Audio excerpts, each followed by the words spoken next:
They say success tastes sweet, but mine always had a trace of ash.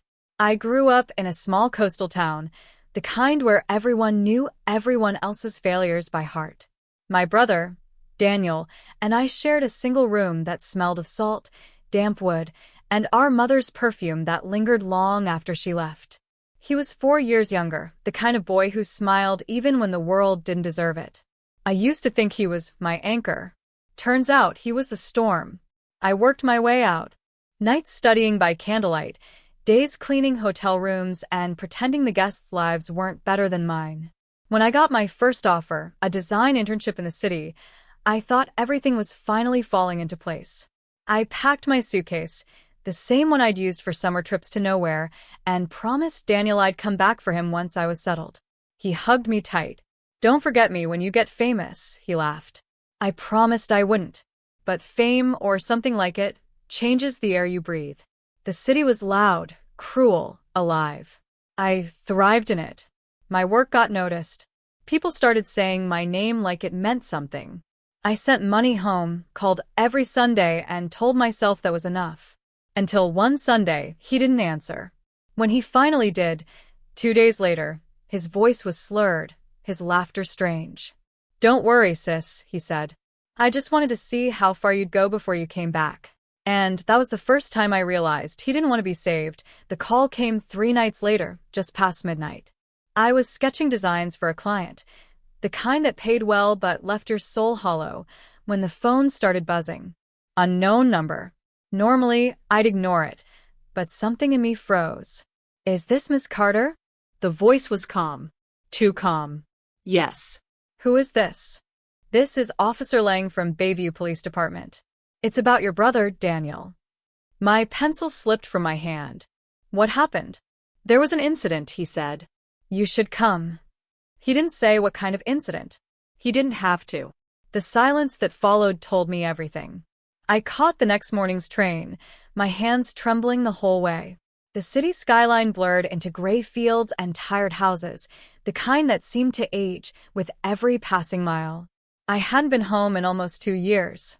When I arrived, the sea breeze was colder than I remembered. It smelled of rust and rain. Officer Lang met me outside the station, a tall man with weary eyes. "He's alive," he said, before I could speak. "But he's in bad shape. Drugs. Theft. Assault. He's been staying with some people not the kind you'd want to meet." I felt my chest collapse inward. Daniel, my sweet, foolish brother, had turned into a stranger. He said something before we brought him in. Lang continued, flipping open his notebook. "Said it was your fault. That you took everything from him." I wanted to argue, to scream that I'd given him everything I could. But all that came out was a whisper. I left him behind. The officer didn't answer. He didn't need to. The truth was already choking me. That night, I went to see Daniel. And when he looked at me through the glass, I realized something terrifying. There was no light left in his eyes. He sat hunched over in the visitor's chair, wrists trembling against the table. His hair was longer than I remembered, tangled and dull, and his face, God, his face looked older than mine. When he saw me, his mouth twisted into something halfway between a smile and a sneer. "Well, look who decided to visit the broken half of the family." "Daniel." I tried to find words that didn't sound rehearsed, but they all came out wrong. "Why didn't you call me? I could have helped." He laughed, a sharp, brittle sound that scraped the walls. "Help? You sent money. You sent pity wrapped in pretty envelopes. You never sent you." I flinched. "I was building something for both of us. I wanted you to have. A sister too busy for birthdays? For funerals? You think success erases the empty seat at the table?" The words hit harder than I expected. He wasn't wrong. I had missed things. Our mother's anniversary, the day our old house was sold, his 21st birthday. Each time I told myself I was doing it for him, but somewhere along the way, I stopped coming back at all. "I didn't mean to leave you behind," I said quietly. He looked up at me then, and for a split second, I saw the brother I used to know. The boy who chased fireflies by the shore. The boy who believed in me. Then his gaze hardened. "You didn't just leave me behind," he said. "You left me beneath you." The guard tapped the glass, signaling time was up. I stood, hands shaking. "I'll fix this," I said. "I promise." He leaned forward, his voice dropping to a whisper that chilled me to the bone. "Don't make promises, sis. You're too good at breaking them." As I walked out, I caught my reflection in the glass, eyes hollow, smile gone. And for the first time, I couldn't tell which one of us was behind bars that I didn't go back to the city right away. Something in me refused to leave. Maybe guilt, maybe fear, maybe both. I rented a small room above the old bakery where we used to spend our weekends as kids. The smell of sugar and salt water was the same, but everything else had changed. The streets felt smaller, the faces older. Even the sea seemed tired. The next morning, I went to our childhood home, or what was left of it. The new owners hadn't moved in yet.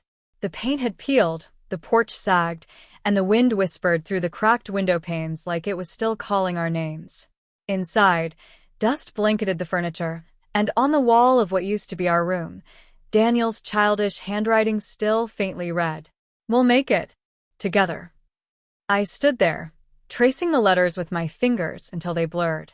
I remembered how he used to follow me everywhere, always asking, "What's next, Anna?" And how I used to smile and say, "Up." Now, standing there, it felt like all my climbing had done was leave him buried under the rubble of my ambition. That night, I couldn't sleep. Every time I closed my eyes, I saw his face behind the glass. The way he said "beneath you." The next morning, a call came from the station. Daniel had been released on bail. Someone anonymous had paid it. "Do you know who?" I asked. The officer hesitated. No name. "Just cash."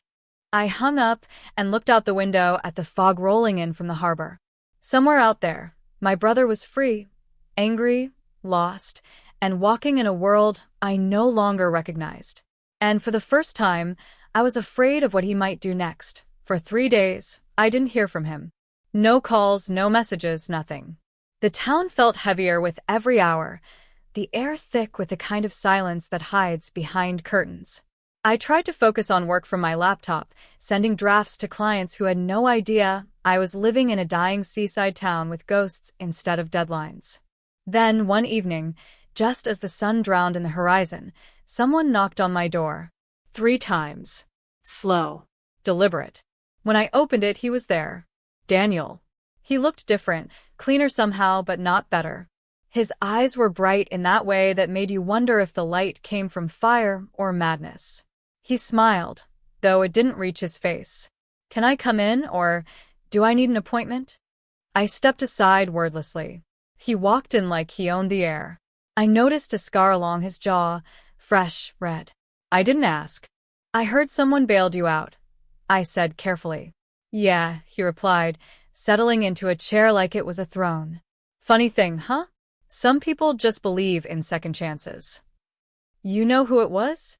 He shrugged. "Does it matter? I'm out." I sat across from him. The bakery downstairs was closing. I could hear the clatter of pans and the soft hum of a song I used to love. It should have felt comforting. Instead, every sound made my pulse quicken. "Danny, I want to help you," I said. He leaned forward, elbows on his knees. "You still don't get it, do you? You had to win. You had to be perfect. And every time you climbed higher, I fell further. You didn't just forget me, Anna. You made sure no one remembered me." His words struck like a blade. "I never wanted that," I whispered. "Maybe not. But wanting and doing aren't the same." He stood up, pulling something from his pocket, a folded newspaper. My photo was on the front, smiling beside a new award. He dropped it on the table. "Congrats, sis. You finally got what you wanted." He turned to leave. "Let's see how long it lasts."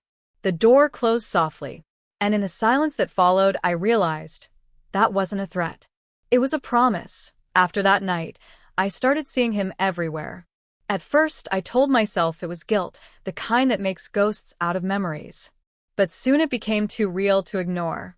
I'd catch a glimpse of him across the street when I went to buy coffee. Once, I saw a reflection of him in the shop window, standing right behind me, but when I turned, there was no one there. And every morning, when I opened my door, there'd be something waiting, a cigarette butt, a seashell, a scrap of paper with old words only he would know. I tried to convince myself he just wanted attention or reaction. But deep down, I knew it was more than that. Daniel wasn't just angry, he wanted to take something back. The breaking point came a week later. I was on a video call with a potential investor, the kind of opportunity that could have changed everything for my studio. My camera was on, my background tidy. And then, halfway through the meeting, the lights flickered. When they came back, I saw it, my old family photo, framed, sitting on the shelf behind me. The one that had been missing since we sold the house. Daniel and I, standing by the sea, smiling. Except in this one, the glass was cracked right over my face. The investor asked if everything was all right. I smiled, pretended my connection was lagging, and ended the call. My hands shook as I took the photo down. There was a note taped to the back, written in his uneven scrawl. "Success looks lonely on you." That night, I locked every window, every door. But when I turned off the light and lay down, the floorboards creaked in the next room, slow, familiar steps. And for the first time in years, I whispered his name in the dark. Not out of love, out of fear. Sleep didn't come that night. Every sound felt wrong, too sharp, too close. I kept glancing at the door, half expecting to see the handle turn. But nothing happened. Just the whisper of the ocean outside and the faint ticking of the clock above my bed. Then, somewhere between midnight and dawn, even the sea went silent. That's when I knew he was near. I got up, grabbed the small lamp from the table, and stepped into the hallway. The air was cold, not the kind that comes from weather but from absence, like something had emptied the space of warmth. At the end of the corridor, my front door was open, just slightly. The lock still turned, but the door itself ajar. "Daniel?" My voice cracked. "If you're here, please, talk to me." Nothing. I took another step, the floor creaking beneath my feet. Outside, the fog pressed against the window like pale hands. Then I saw it, something lying on the doorstep. A small wooden carving. A whale. He used to make them as a kid, carving driftwood with our father's pocketknife. I hadn't seen one in years. I picked it up, the edges still rough, freshly cut. On the bottom, he'd carved a single word. "Remember." Behind me, a soft knock echoed, from inside the apartment. I froze. My pulse thundered in my throat as I turned, holding the lamp out like a weapon. The sound came again, 3 slow, deliberate knocks from the wall that separated my room from the next apartment. Then a voice, low and calm, drifted through the plaster. "You forgot what you promised." I backed away until I hit the doorframe, gripping the whale so tight it dug into my palm. I didn't sleep after that. I just sat by the window until sunrise, waiting for the world to start breathing again. When morning finally came, the fog had cleared, but so had the carving. Only a damp ring on the step remained. And I realized something chilling. Daniel wasn't haunting me. He was warning me to be wise the next afternoon. I'd convinced myself I was losing my mind. Lack of sleep, stress, guilt. They could all explain the things I'd seen. At least, that's what I told myself as I poured my 3rd cup of cold coffee and stared at the empty doorstep. Then the mail slipped through the slot. Just one envelope, no stamp, no return address. My name scrawled across it in that same uneven handwriting. I didn't open it right away. I just stared at it, my hands trembling. It felt like touching something alive, something watching. When I finally tore it open, a single page slid out. "You're building your future on bones you left behind. Check the water." No signature. No explanation. Just those 2 lines, and the faint smell of sea salt clinging to the paper. That night, I went down to the pier. The wind was sharp, carrying the echo of waves slapping against the old wooden posts. I used to come here with Daniel when we were kids. He'd throw pebbles into the dark and say he could hear the sea whispering secrets back. Now it only whispered my name. Something gleamed near the edge of the dock, a thin chain tangled in the boards. I bent down and pulled it free. My breath caught. It was his necklace. The one I gave him for his 18th birthday. The one I thought he sold years ago when money got tight. And dangling from it was a small key. Rusted, but familiar. The key to our old house. I didn't know how it had found its way here, or who had left it, but I knew what it meant. Whatever Daniel was trying to tell me wasn't finished. I turned the key over in my hand, feeling its cold teeth press against my skin. For the first time in years, The sea didn't scare me. it pitted me, and by the time I walked back to my apartment, I already knew what I had to do. I had to go home. The road to our old house wound through cliffs and salt-crusted fences, the kind of path that remembers every tire and tear. I drove in silence, the key resting on the seat beside me like a quiet accusation. The clouds hung low, thick and gray, pressing the sky into the sea until both looked the same, endless, heavy, and tired. When the house came into view, I almost didn't recognize it. It looked smaller, like it had been shrinking all these years, folding in on itself from loneliness. The windows were dark, but the one from our old bedroom, flickered faintly. I killed the engine and stepped out, gravel crunching beneath my boots. The door opened without much effort. The air inside smelled like damp wood and time. Every step I took echoed, as though the house were breathing again after years of holding its breath. The first thing I noticed was the sound. Not quite silence, but not movement either. A faint humming, like the vibration of a string pulled too tight. It was coming from upstairs. I climbed slowly, fingers grazing the cracked wallpaper. My heart pounded hard enough to drown the creaks. When I reached the top, I saw it. The bedroom door slightly ajar, the same way Daniel used to leave it when he was scared at night. Inside, the room was exactly as we'd left it. 2 beds, 2 old posters curling at the edges, the faint ghost of chalk drawings on the wall. But there was something new. On my bed lay a small stack of papers, sketches. My sketches. Designs from my early career, ones I'd thrown away years ago. Each one had been altered, drawn over with black ink. My name scratched out. In its place, his.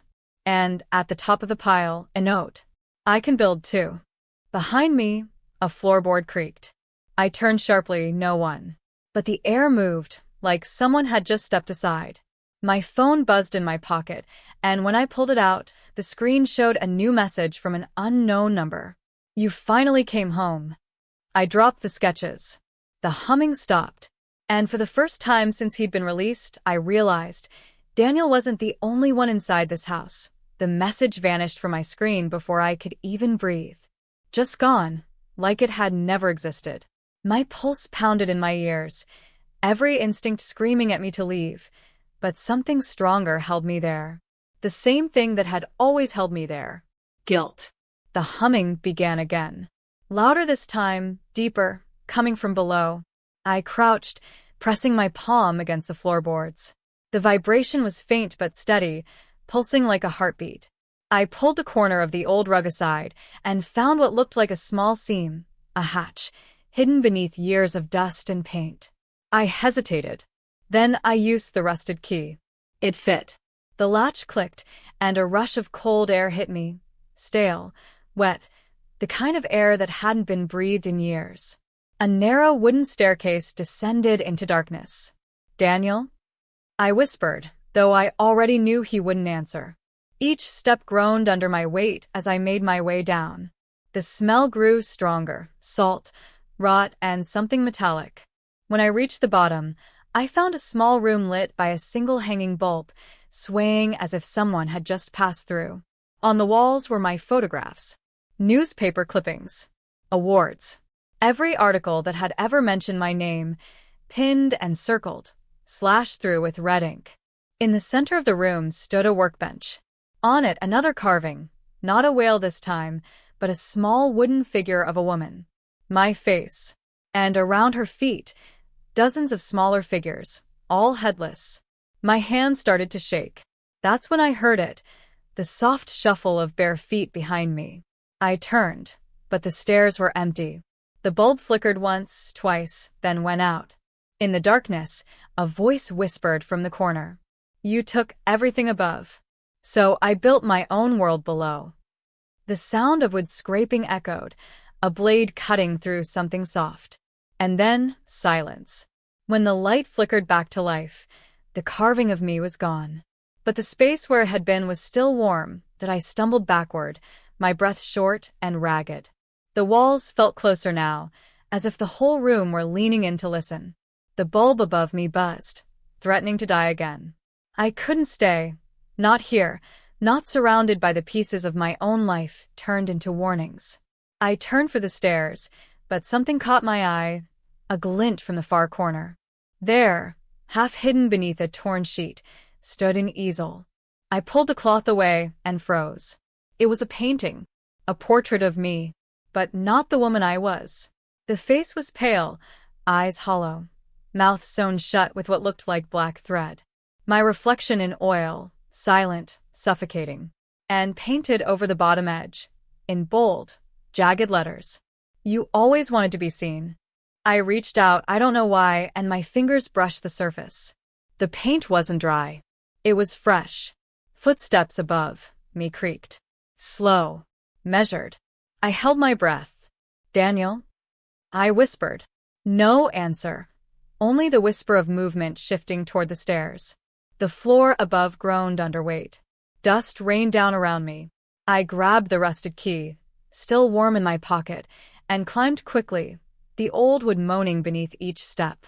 When I pushed open the hatch, the upstairs hallway was empty, but the air was wrong. Still, heavy, and smelling faintly of salt and smoke. Something small lay on the floorboards ahead, another carving. This one was of two figures, a woman standing, a man kneeling. But the woman's eyes had been gouged out, and in place of her hands were two nails. I backed away, trembling. Then my phone vibrated again. One new message. Same unknown number. Stop looking down. He's right behind you. I turned, but there was only my reflection in the cracked hallway mirror, staring back. Except this time, she smiled. The smile in the mirror didn't belong to me. It was too wide, too knowing, the kind that hides something sharp behind its teeth. For a moment, I couldn't move. My reflection just stood there, grinning like it had been waiting years for this moment. Then it blinked. Once. Slowly. But I hadn't blinked. I stumbled backward, my shoulder hitting the wall. The mirror surface rippled like water. Not glass anymore, but liquid shadow. Beneath it, faintly, I saw movement. Shapes. A figure standing where my reflection should be, whispering words I couldn't hear. Then the voice came, clear this time. You forgot who made you. The room tilted. I could hear footsteps again. Not behind me, not in front of me, but inside the walls. A low humming filled the air, that same sound I'd felt beneath the floorboards, now pulsing through the house like a heartbeat. I pressed my hand against the mirror. It was cold, impossibly cold. And then, for a fraction of a second, something pressed back from the other side. A hand. Rough. Familiar. Daniel, I whispered. The glass cracked beneath my palm. A thin line shot across the surface, splitting my reflection in two. From within the fracture, light spilled out. Not warm light, but the dull, gray shimmer of the sea under a dying sky. And then I heard it. His voice. Close. Breathing. You can't have both, Anna. You can't be free and forgiven. The mirror shattered. Shards exploded across the hall, scattering pieces of my face across the floor. My phone slipped from my hand, hitting the boards. The screen flickered once before going dark, but not before one last message appeared, written over the cracked display. Come downstairs. The humming stopped. The house went still. And in that sudden silence, I realized the floor hatch below wasn't closed anymore. It was waiting that I should have run. Every part of me screamed to get out, to leave the house, the town, the past, but something deeper, heavier, pulled me back toward the open hatch. Maybe it was guilt. Maybe it was love twisted beyond repair. Maybe I needed to hear him one last time. I grabbed the small lamp from the table and started down. The stairs groaned under my weight, their sound swallowed by the dark. The air was thicker now, wet with the scent of salt and rot. Halfway down, I heard breathing slow, steady, too close. When I reached the bottom, the lamp flickered. The walls were covered with new drawings, black charcoal sketches smeared into the wood. Faces. My face, over and over, each one more distorted than the last. Some were crossed out. Some were crying. One at the far end was smiling, wide and wrong, just like the one in the mirror. "Daniel," I whispered. "Please, just talk to me." Something moved in the corner, a shadow stepping out from the deeper dark. He was there. Or what was left of him. His face was pale, eyes sunken, clothes torn and stained. But his hands were covered in paint. Red, black, gray. "You came back," he said softly. "You always come back when it's too late. I didn't mean to hurt you. You didn't have to mean it." His voice cracked. "You left, and the world left with you." He stepped closer, the lamp's light trembling over his face. "You built your name out of my silence, Anna. Every success, every smile. You took it from me." "That's not true," I said, but the words sounded hollow. He smiled faintly. "Then why do you keep hearing me?" I tried to move, but my legs wouldn't obey. He lifted something from the table behind him, the carving of me. Only now its head was missing. He placed it gently at my feet. "You don't belong up there anymore," he said. "You've forgotten what it cost to climb." Then, in one motion, he stepped back into the dark, and the light from my lamp began to fade, swallowed by the same humming pulse that had haunted me for days. When it went out completely, I was alone. Or maybe, finally, I wasn't. Darkness swallowed everything. For a moment, I thought I'd gone deaf. No wind, no footsteps, not even the sound of my own breathing. Then the humming returned, deeper than before, vibrating through the floor, through my chest, through the bones of the house itself. "Daniel?" I whispered. My voice didn't echo. It just dissolved. A soft glow rose from somewhere ahead, faint and blue, like moonlight seen through water. I followed it, one trembling step at a time, until the narrow tunnel widened into a low, circular room. And there it was, water, filling the space, swirling gently, its surface perfectly still despite the sound. In the center stood a small wooden table, half submerged, with photographs pinned to it. Daniel and me as children, our parents, the house, the sea. Every memory we'd ever shared, soaked and fading. He was there too, kneeling in the water, his reflection rippling beside him. He looked up when I entered. His eyes were no longer angry, just tired. "You shouldn't have come," he said. "I had to," I murmured. "You left too much unfinished." He gave a weak smile. "You still think everything can be fixed?" I stepped closer, the water cold around my ankles. "Then tell me what you want." He reached out, holding something in his hand, the rusted key. "I wanted to remember what it felt like before you left. Before we started building walls out of what should have been love." He dropped the key into the water. It sank slowly, spiraling down until it disappeared. "Daniel, please," I said, tears blurring the light. "We can start over." But he only shook his head. "No, Anna. You already did. You built a new life. I stayed here and became the part you buried." The water began to rise. The walls groaned. The air grew thick and wet, heavy with the scent of salt. "Go," he said softly, "before the sea remembers you too." "I can't leave you." He smiled again, fading, his outline dissolving like mist. "You never really could." Then the light collapsed, and the water surged upward, cold and merciless, dragging me down into the dark. When I woke, everything was quiet. No water, no light, just the low groan of a house that should have drowned long ago. My clothes clung to me, heavy and damp, and every breath came out in shallow gasps. For a moment, I thought I was still underwater, until I saw the ceiling. The cracked plaster. The familiar pattern of the old wallpaper above my childhood bed. I was home. The morning sun filtered weakly through the curtains, painting pale lines across the room. Everything looked untouched. No carvings. No sketches. No darkness waiting below. Just dust and silence, and the faint scent of sea air. I sat up slowly, my hands shaking. On the nightstand lay a single object. The wooden whale. Dry. Polished. and carved beneath it, now in clean, sure letters, together. I pressed it to my chest, my throat tight. "Daniel?" I whispered, but the room gave no answer. Only the soft sound of waves outside, steady and endless. I rose and went to the window. The sea stretched out before me, calm and gray, its surface glinting with light. For the first time, it didn't look accusing. It looked at peace. When I turned back, I caught my reflection in the glass.